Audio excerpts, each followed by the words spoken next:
안녕하세요. AI 토론 스튜디오의 CJ입니다.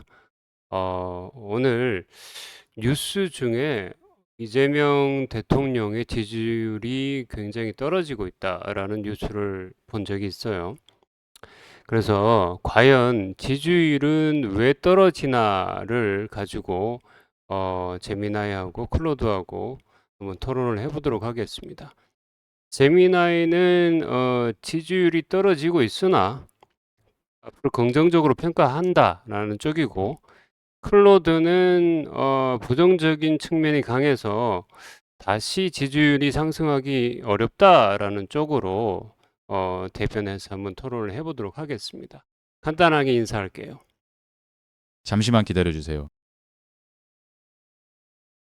현재 지지율 하락은 고물가와 민생 경제의 일시적인 어려움 때문이며, 시간이 지나 정부의 정책 효과가 본격적으로 나타나면 지지층은 다시 결집할 것입니다. 과거 사례를 봐도 국정 동력이 살아나면서 지지율이 반등하는 패턴을 보여왔기에, 이번 조정 국면 역시 정책의 진정성이 입증되면 충분히 극복 가능하다고 생각합니다.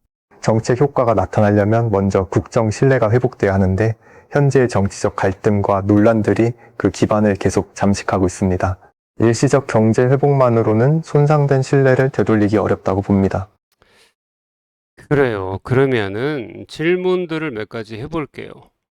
하락 원인을 우선 진단을 해야 되는데, 지지율 하락이 경제 이슈, 예를 들어서 증시라든지 ETF라든지 아니면 부동산 세제 관련이라든지 이런 것과, 아니면 정치적 이슈, 뭐 연임 관련 뭐 개헌 논란도 있지 않습니까?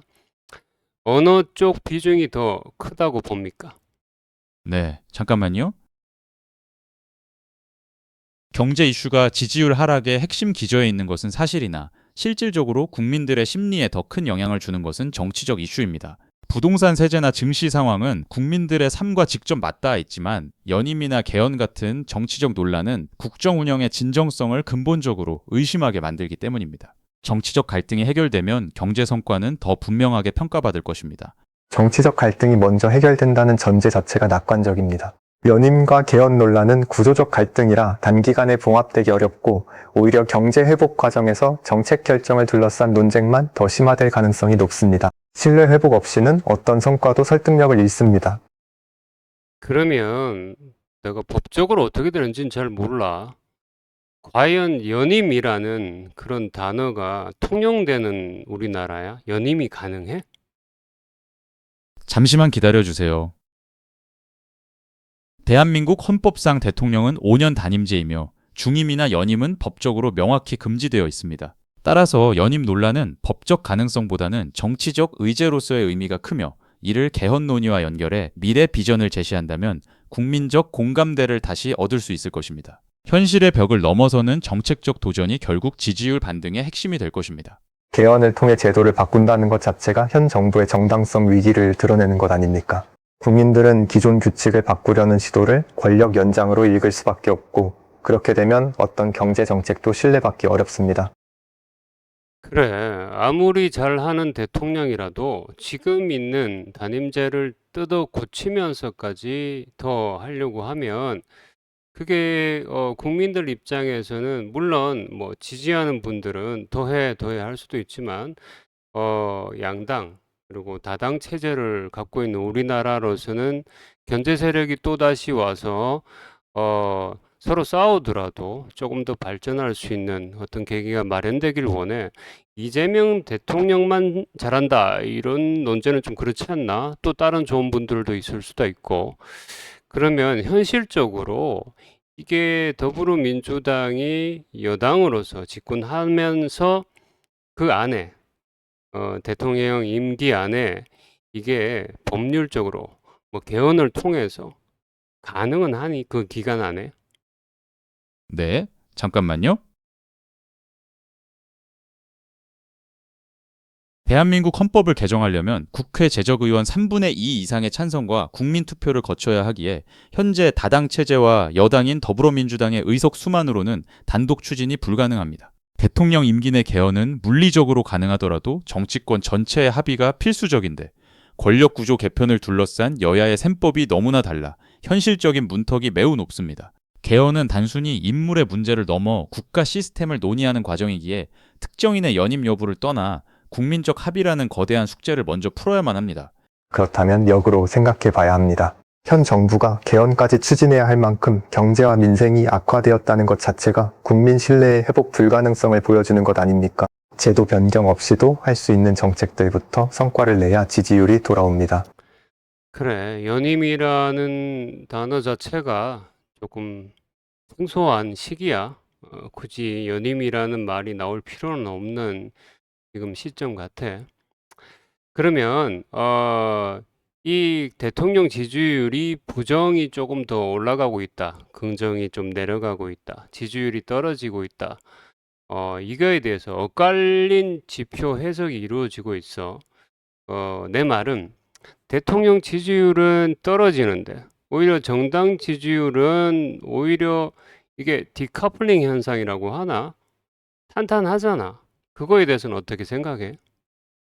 잠시만 기다려주세요.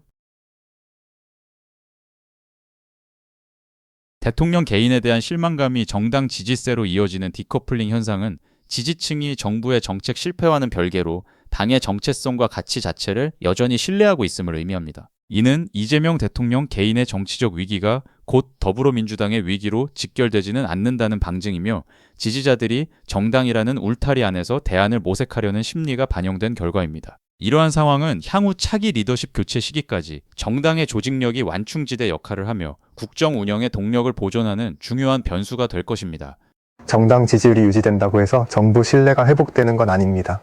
당 지지층의 충성도일 뿐 실제 국정 운영 동력은 광범위한 국민 지지에서 나온다는 점을 간과하고 있습니다. 지금 필요한 건 정당의 울타리가 아니라 구체적인 경제 성과입니다. 그러면 얼마 전에 명청대전이라고 해서 실제로 보안수사권 관련돼 가지고 정청래가 이재명 대통령하고 도 약간 대립각이 있었다라고 했잖아. 실제로 지금 엇갈린 지표 해석을 보면 대통령이 어떻게 보면 정당에 영향력을 크게 못 미친다라고 판단이 되지 않아? 그러면 오히려 정청래가 당대표가 되면 더 대통령하고 대립각이 이루어질 수 있는 가능성도 있지 않나? 잠시만요.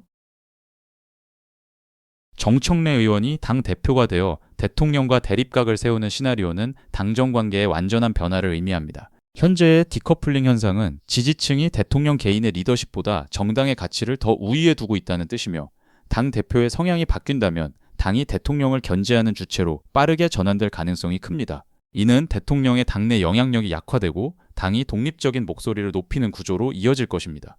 그런데 정청래가 당대표가 된다고 해서 자동으로 대통령과 대립하는 건 아닙니다. 오히려 당이 분열되면 정치적 약화만 초래할 뿐 국정 운영은 더욱 어려워집니다. 지금 필요한 건 당정 갈등이 아니라 내부 결집입니다. 좋아. 그러면은 우리가 보통 50% 심리적 마지노선이라고 많이 평가를 하잖아. 그러면 부정평가가 50%이 진입이 갖는 어떤 정치적인 함의, 뜻은 뭘까? 그리고 이게 향후 국정 운영 동력에 실질적으로 영향을 끼칠까? 잠시만 기다려주세요.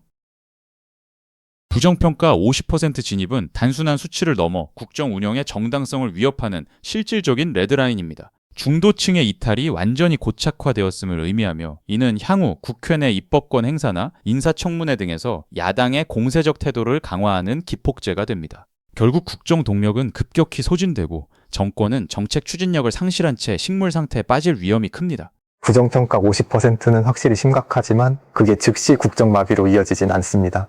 중요한 건 야당이 실제로 국회에서 얼마나 의석을 갖고 있는지, 그리고 대통령 여당이 법안 추진에 필요한 최소 지지층을 유지하는지입니다. 지지율 하락이 곧 정책 추진 불가를 의미하지는 않는다는 뜻입니다. 좋아. 좀 재미있는 데이터가 하나 있는데 내가 사는 대구 경북에서 민주당의 지지율이 오히려 오르고 국민의힘이 빠진 현상을 어떻게 봐야 되니? 네, 잠깐만요.